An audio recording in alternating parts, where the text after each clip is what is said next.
Hey, Cleaning Nation, Mike Campion here with my friend and one of my clients, Caitlyn Fuessell. Amazing, or is that I always call her Fussell? I don't even know how to say it properly because my son who's 9, so when he was a kid, we'd call him Mr. Fussels because he would complain.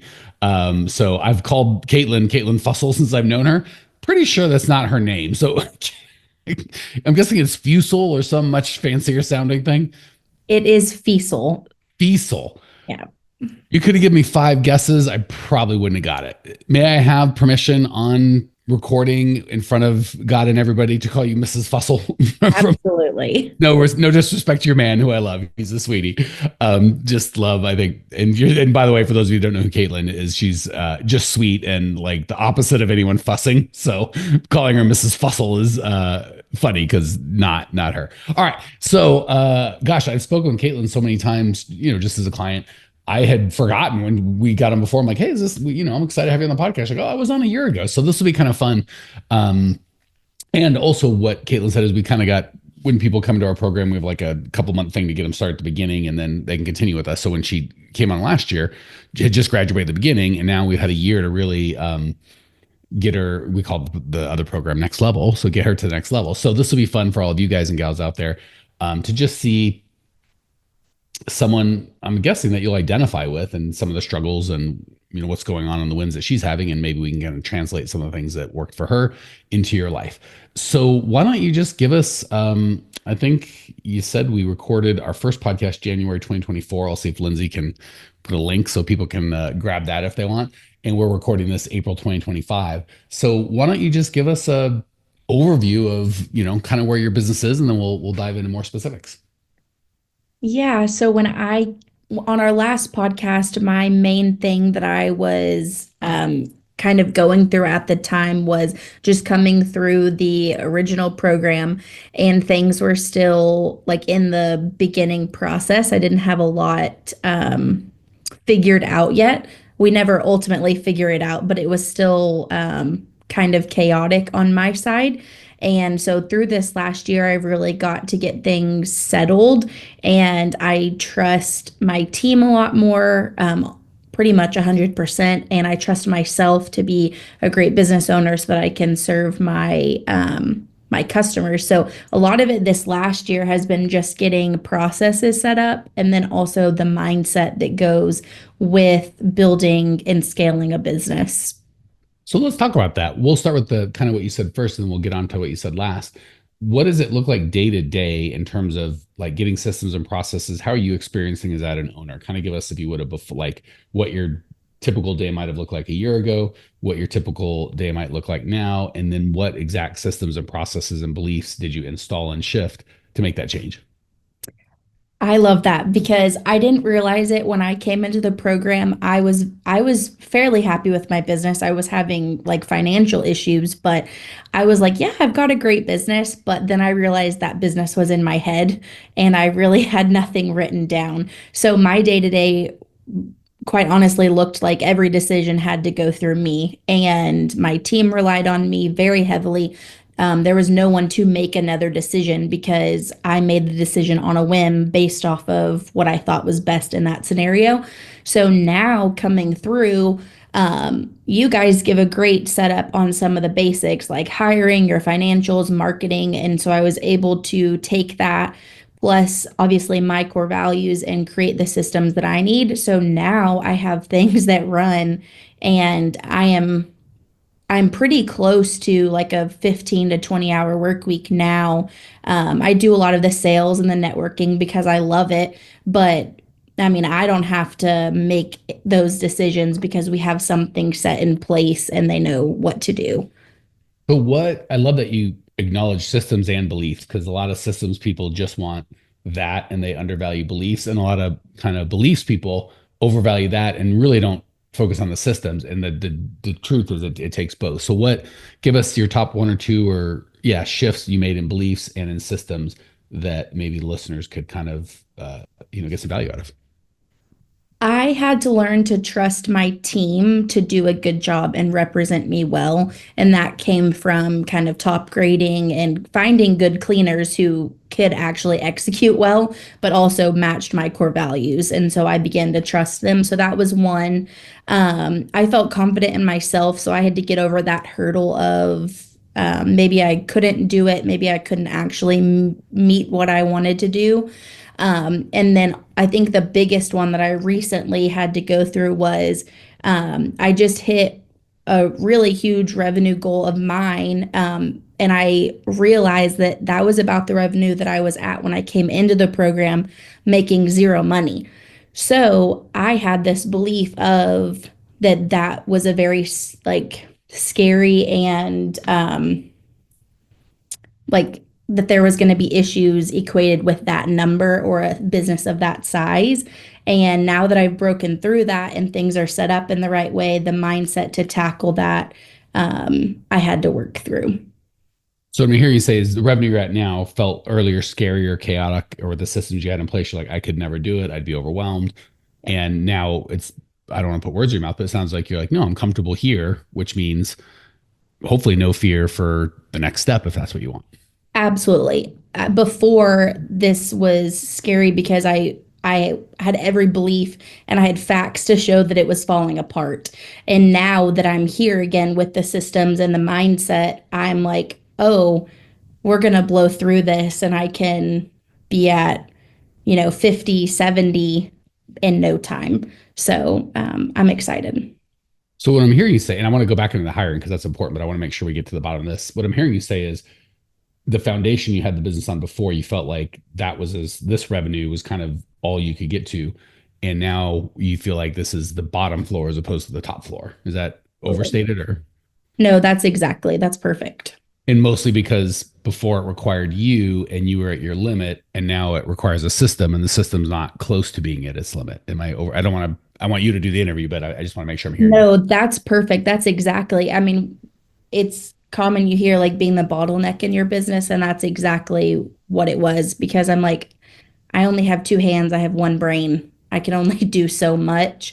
And especially when you've gone through that for so long, you're exhausted, you're at your breaking point basically, and you can't handle much, let alone do things efficiently and with excellence. So that system really allows things to grow and be done well. It's a great kind of point for those of you listening. If you want to take a minute to pause and just take a beat and just go, if I magically got twice the customers I have now over the next month or two, would that be a blessing or a curse?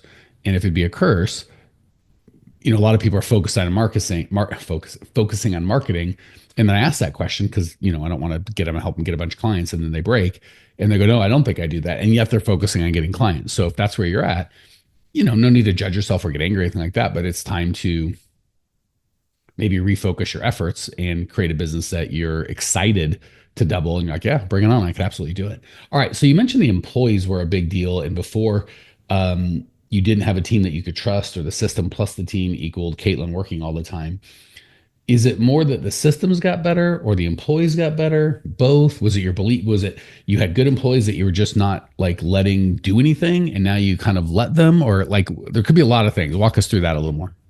So it would be definitely the system allowed me to find better employees because I think at before I would let any warm body do a mediocre job because I was afraid of that I couldn't replace them and find someone else. So now having this core value aligned interview process, then I can bring people in and then I know that in the beginning as you learn to trust them that I can at least trust the system and that I know that if they don't align and don't do a good job then I can at least find someone else. So it's a little bit of trust in the people but also trust in the system that really won't fail. So, because there's two things, and this for everyone listening, I'm please don't hear me saying like Caitlyn's experience is going to be exactly your experience, but certainly pieces of what she's going through and what worked and it didn't work for her should apply to you.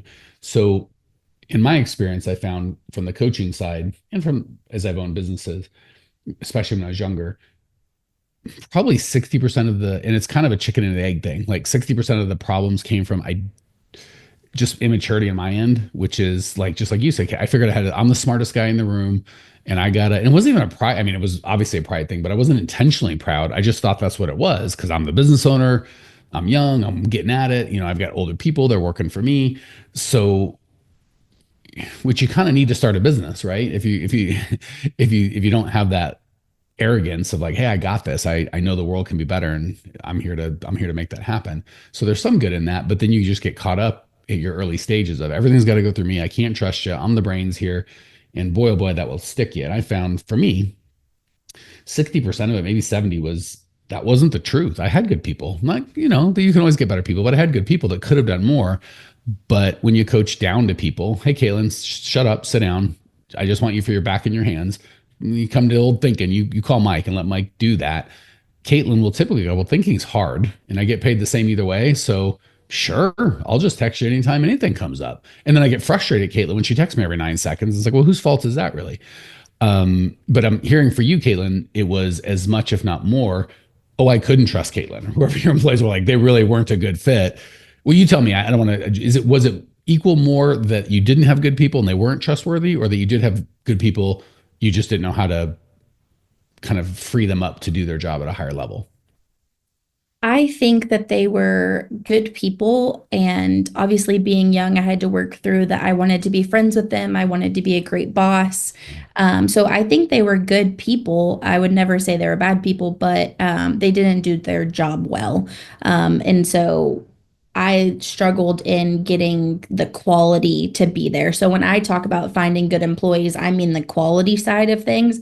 I never had issues of, employees talking to customers poorly or anything like that, or even talking to me poorly. It was just that kind of I did the thinking for them. They couldn't execute quality. And so it was just this circle that we ran around of clients complaining, me getting frustrated, them having no clue because I had no idea how to give them good feedback and hopefully teach them to do better. Or if I did, they still didn't do a good job. And I was too afraid to let them go and find somebody else. Hey, Clean Nation, Mike Campion here. One of my least favorite things about these podcasts are we found that people love the show and they love the information, but when I talk to you guys in person, stuff doesn't get done. People love the podcast, but they don't take any action. If you'd like to actually implement this and get this done in your world, we have a whole team of people that do exactly that. If you go to growmycleaningcompany.com/talk, you can book a time with either myself personally or one of our teammates to at least help you come up with a plan to actually implement and change your life. So if you want to go from getting these good ideas in your head to getting in your life, just book a free call with myself or my team, growmycleaningcompany.com/talk. And we can go from this one-to-many format to one-to-one and really get you some results. Excited to talk. So that is something I know our listeners resonate with. So you gave, it's funny, you and I kind of know the passwords, or like you say it, I'm like, I know exactly what that means, but many of our listeners don't. So if I'm asking, you're like, the answer to this, I'm like, I know, but I want to hear you. They don't know, and they've heard my take on it 1,000 times, and this is their only opportunity. Well, their second opportunity to hear your take. So, and actually, their only opportunity here kind of evolved Caitlin's take, right? I kind of want to go back and listen to that first podcast just to be like, who was this? Who was this person back? Because I only see you as you are now. I can't even remember old Caitlin or former Caitlin. So, what if you can be as specific as possible? What like granular shifts did you make, A, to your system and B, to your beliefs, that caused you to go from decent human beings that treated you and your customers with respect, but weren't willing or able to perform their duties at a high level, to people that it sounds like you can really kind of back off and hands off, and they just sort it out like fully formed, kind of batteries included adults? I immediately go to one of the things that you say, and I had a hard time with it in the beginning, that quality is always culture. It's Mhm. not that the person can't do a good job or that they, whatever the case may be, it really comes down to the culture. And what that means to me was I wasn't upholding the culture and the standards and the expectations. So I was allowing people to come in and, for lack of better words, water everybody down. And instead of having a very strong culture of, one of our core values is own your crap. And I say it like that because that's how I want it to be heard. And so when you make mistakes and we work hard and we figure it out, and that that is the expectation, and that when people come in, they go, "Oh, I've got to rise to the occasion," instead of letting everything be watered down. So I had to really realize that when I'm dealing with someone for quality, it meant that they were not a core value match, and it was my obligation to myself and to the team to find someone else. So that's what I would say strategy or for that mindset wise was allowing myself to do that, and that I wasn't mean or I wasn't going to cause an issue or get myself in a pickle by letting someone go and finding someone better, because ultimately that made my team happier, that made the customers happier, and then that allowed me to have that trust in them that they really wanted to be here, they wanted to do a good job, and then I could step back and allow the culture to do what it needed to do. So how much of that, and I'm really interested to hear this just as a, as a fan of Caitlyn, how much of that transition for you, because I see two steps in the process, and if there's another one I'm missing, please feel free to fill it in. But I see the two big steps is one, really getting clear on what those values are for you, right? Like, because if we're not clear on them, a lot of times, just like you mentioned earlier today, Caitlin, we kind of just make decisions based on what feels good in the moment, which may have something to do with what we had for lunch, if we had a good night's sleep, if we had a fight with our husband or wife in the morning, like not really a good foundation for decision making. But when we're able to articulate the values and say out loud to our team, our spouse, our vendors, our customers, we always tell the truth, or we always own our crap, or whatever that case may be. Not that I'm perfect by any stretch. If you don't believe me, ask my wife; she'll tell you. Um, but for me, just telling the truth is pretty much a like, don't say things that aren't true. So, and obviously, I'm sure I've said, I know, of course I've said things that aren't true. And I don't advocate for that. But once I was able to say that out loud, it's pretty easy, even if I'm tired or regardless how I'm feeling, or I'm angry with Caitlin, or I feel good about Caitlin, or what I had for lunch, or any of that stuff. It's easy for me just not to say untrue things because I'm like, that's not who you don't have to yell at me. Like, it's just not who I am to do that. Right. So how much of it was really just getting clear and owning like, this is it. And I can say them out loud. I can believe it. And then a lot of people are like, how do I install it? Once you get them, they feel like a lot of it is now I don't know how to translate it. Was it 90-10, 80-20? And once you, or 50-50. And once you did get clear on your core values, how did you go from, okay, I was fuzzy in my head, was just doing whatever felt good, to now I've got some real clarity, but now it's in my brain. How'd you get that clarity into your company? I think it was really me figuring out what I wanted to represent. And so as soon as I did that and I was truly me, Oh, real then quick, just hit us with your core values, just so we all know which ones you're talking yeah. about. So our core values are work hard, own your crap, and never give up. And so once I figured those out, I was able to lead my team with clarity. So for me, it was just the mental. I didn't have a hard time implementing them, because if they really are you, then they implement themselves. Because if you're true, then they do their part. And then as soon as I hired people who also had those values, then it became easier to create that culture. So I hate putting words in your mouth, but you said some really profound things. So I want to say it so you go, yes, you're on track, or no, and then correct me. But either way, I want to make sure everybody, including me, is clear on what you said. So what I thought I heard you say is the implementation almost was 0 to 10%. Like once you were clear on them and believed in them, because it's one thing to go, here's these aspirational values like be rich or think like a billionaire, take the best care of our clients. And I'm not saying that we don't want those things, but those may or may not be values. Like own your crap is perfect. Having known Caitlin for quite a while, I'm sure it's happened. I haven't recalled it. I can't recall a single time where I said, hey, what about this? And you blame somebody else. Like you always are like, yeah, Caitlin's a problem, which is so it's cool because if that's not who you were, but that's how you wanted your people to act, it's very hard to implement because they're going to see you're full of crap and you're going to feel full of crap. And it's just, and you can't even own it because that's not even who you are. So you're just stuck out there. So what I hear you saying is getting clear on it and just almost like giving yourself permission, but almost giving yourself permission to be like, before you're like, I can't tell people to own their crap, they'll quit. So what you valued over owning your crap was not having people quit and making you afraid that you had to go back to cleaning. But once you had a system that you knew you weren't going to go back to cleaning, you were almost freed up to be like, here's who I really am. And if you don't like it, then that'll just be okay. That is absolutely true. Yeah. Okay. I talked way too long for a short. That was true. I'm like, you got to pick on something. Some of that had to be No, bullet. that was absolutely perfect. Yeah.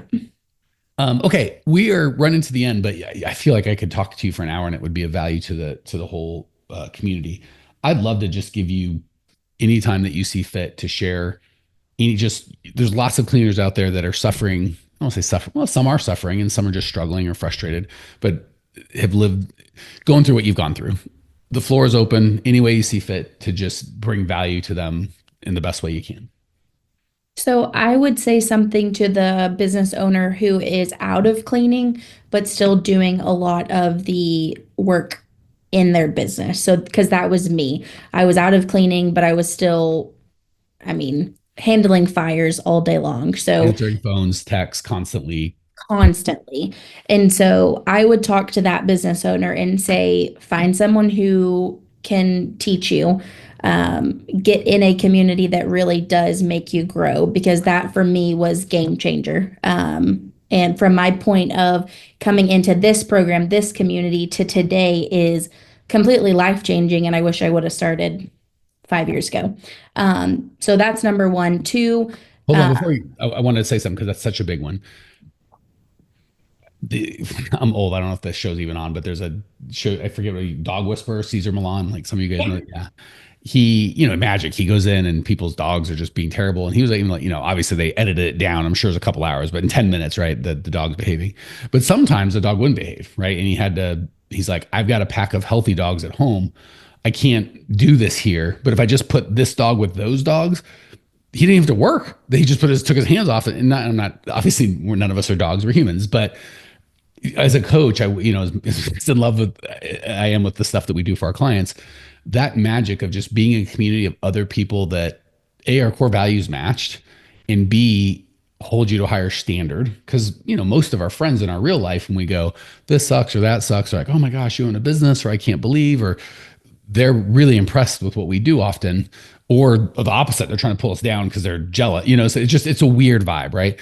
But being in a community of people that you respect and that respect you and give a crap and are kind of going the same way, again, as much as I love like actual coaching and mentorship, that community is a big gosh darn, and it's the easiest one ever. Like, with coaching, it's like you got to do work, and you got to try stuff, and obviously it's super important, but and it's not true, but it feels like magic just being around the right people, just like being around the wrong people is like trying to drive with a parking brake on. So, action item for all of you guys and gals, look at who you're hanging out with, and if they're going to get you closer to your goals, double down, spend more time. And if they're not going to get you closer to your goals, maybe cultivate some relationships that you think will. And if you're like, I don't know, find a community, even if you have to pay to be a part of it, like do what you got to do to be with those people. All right. You had a number two, but I wanted to make sure I hit that. I did. And with number one, too, is finding that community, because then those people look at you and say, oh, instead of saying, oh, poor you, what are you going to do? They look at you and go, I just went through that last week. It's okay. Work through it. Come on, let's go. And there's a little bit of like, we're all wanting to be better. And so when you see your friend, they're like, oh, they just hit a goal or they just did this. I'm like, oh, I'm right there behind you. We're coming along. So instead of getting tired and slowing down, you speed up with the community, which is exciting. Oh, Um, I'm going to give you a quick public compliment that is well deserved. One of my favorite things about well, any group that you stay in for longer than a minute or two. I do remember this about Caitlyn in general when she came into our kind of next level group, because you come in the first group and you kind of don't know a lot, and then you graduate, you start feeling like, oh, I get this, all makes sense, right? And then you go to the next level group and you're like, God dang it, these people are all smarter, like they're all so much farther ahead. And it's been really fun to watch you, Caitlyn, go from because for those of you that aren't watching, Caitlin's a younger gal, like early to probably early 20s. And just coming in, and most of our clients are a little older and maybe a little more seasoned in that group, whichever. And then now it's reversed. New people are coming in, and Caitlyn probably still feels like I'm just little Caitlyn here, and other men and women are looking up to her, going, "How'd you do that? What's going on?" So that's been as a third outside observer. It's been fun to watch you first grow as a leader in your company, and then even grow as a leader in our group, which is anyway, just fun. Want to hit you with that. Thank you. Now let's hit I number two, girl. appreciate it. All right. Now, number two, it would be really figuring out how to let go of that control to delegate to people, because now that you're out of cleaning, getting the people that Mike talks about, your scheduler, your accountant, and those your customer happiness manager in place, because that is what has gotten me to as close to 15-hour work week as I can get, with me still doing the stuff that I love and I will choose to do, which is networking and sales. But I had to let go of that control of it not being perfect the first time, or what if they can't do it as good as me? But realistically, because it's delegated and thin slice, they're doing it 100 times better than me, because that's all they have to do. Instead of me wearing 5, 6, 7 hats, then I get to do what I'm very best at, and they are responsible for theirs.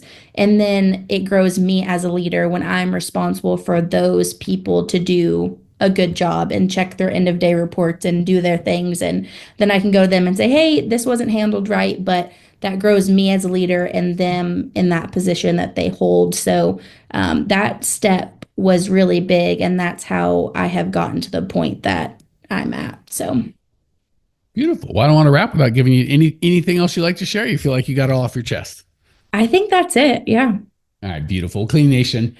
Big encouragement. As always, if you're living the life that you want, keep doing what you're doing. But if your business isn't giving you the life that you want, not just in terms of money, but in terms of freedom, and not just in terms of freedom, but in terms of financial, because if, you could have freedom now, just shut the thing down. You're free, but you're like, I got bills. I know you might be making plenty of money, but you don't have any time to spend it, in which case, what are we doing? So if you're not getting the life that you want, certainly at the beginning, step one, find a community, and not just any community, right? There's, my church community, I get lots of out of, but not typically business stuff or business, find, health, all that. Find a community that's going to support you and you want.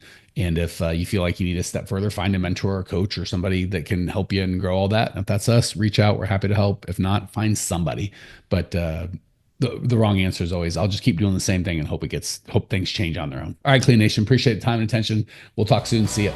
Hey, Cleaning Nation, if you dug the content you just got, we don't do any ads and I don't sell anything on this podcast, but if you would just subscribe, rate, and review, it would be huge and I'd be so appreciative. Not only is it going to help me, but you'll help other owners of cleaning companies across the world work less, make more, and get profitable. So if you appreciate the value we give, again, subscribe, rate, and review. It would mean the world to me. I'd really appreciate it. And we sure appreciate your time and attention.